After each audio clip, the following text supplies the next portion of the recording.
seconds, okay.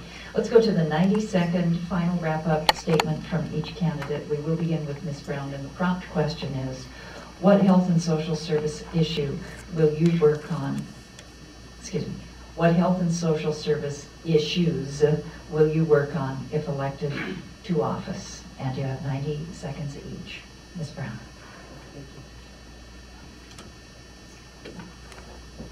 The continuance or getting back to the revenue sharing, state dollars to the state. Fairbanks is not unlike any other community. I mean, we have a great state right now, but we have a state that is doing fairly well in money. Oil is $80 a barrel, but that is not coming down to the communities where we need them. So I think that's probably number one.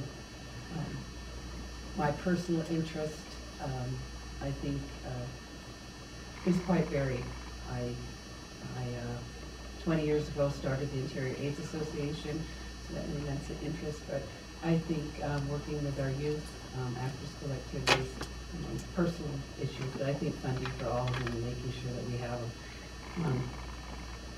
The role of the nonprofits, I think, is 100%. I don't think the government is doing that. We need to make sure that we help them get the funding that they need. Thank you. Mr. Falk, 90 seconds, closing statement. Well, I think you're talking about money. And the Constitution, the Alaska Constitution, puts the pressure on the legislature. They shall provide for health and social services. And it's up to them to come up with the money to fund the needs. And since this state has the resources, it has to provide from those resources the funding, because the individual cannot accumulate the resources. It's community owned. So it's the obligation from the state to fund those, whether they do it through resource development or one form of taxation over the other.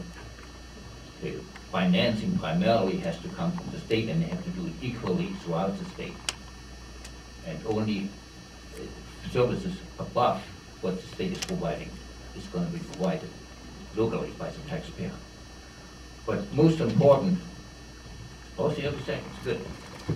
Most important is that we have a fair and equal taxation. Right now, the property owner, the individual property owner, the house owner, is paying twice the property taxes.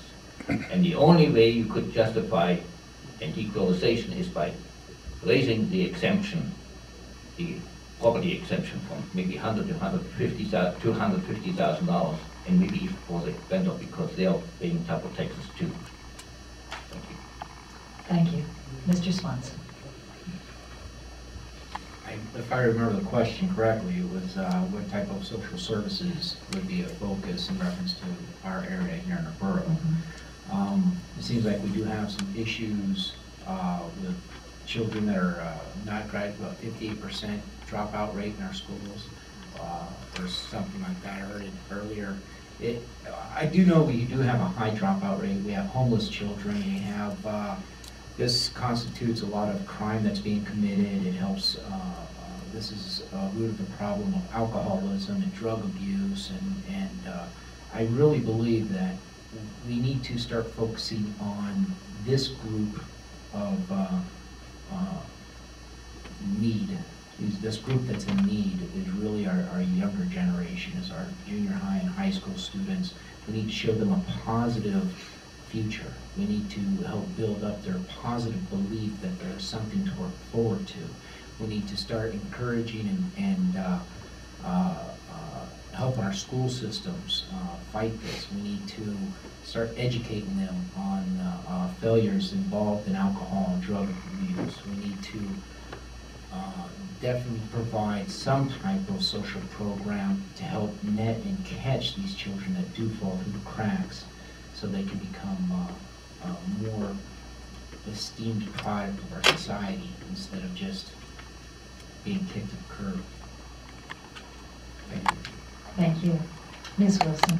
The service I would work on is transportation, and I'm on the coordinated transportation committee right now. We're looking kind of outside that box. What can we add to the borough system without necessarily making the buses go out? This last year I wanted to teach my son a lesson about car responsibility and how lucky he was to have a car. And we live kind of right in between North Pole and Fairbanks, and even I, as hard as I am, couldn't make him get up 2 or 3 hours early to sit around for the bus, and especially with the big breaks that it has during the lunchtime. And it should have been a lot easier for him to be able to use the bus system, be able to get back and forth to the university or to the jobs. But as things get more and more expensive in the city, people are moving out further and further where they can afford the property taxes and they can afford buying a house or the rentals. And as that happens, if our transportation is not moving out there, we're going to find more and more people unable to find jobs. And if parents don't have jobs, then kids grow up thinking that parents don't need jobs. And we all know that's not true. And I think sometimes we just look within our own little box and think the buses have to get further out. And I think how many vans we have in coordinating the nonprofits together into a system so that we can better utilize it for more and more people outside the system, and maybe use those vans to bring them to the buses, and then the buses can bring them into town. And we can work on places like Salsha and Esther right now who don't have those opportunities, who feel trapped in their community and unable to use all the wonderful services that we have here. So I really look forward to being able to use that a lot more. Thank you.